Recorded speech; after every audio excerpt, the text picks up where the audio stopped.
This is my $20 PCV for my Honda Ridgeline. This is from Amazon, and I don't think this is good.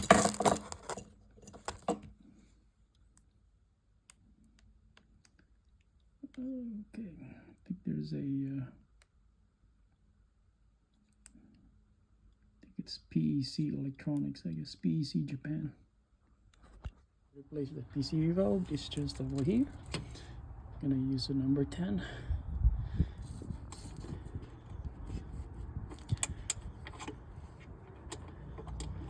So it's loose now.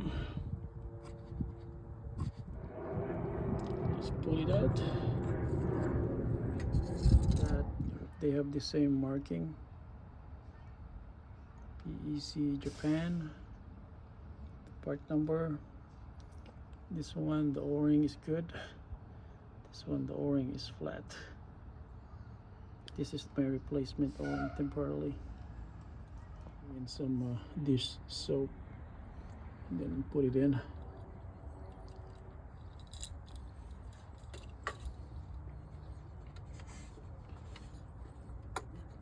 Just slide in. Yep. And put the bolt back in.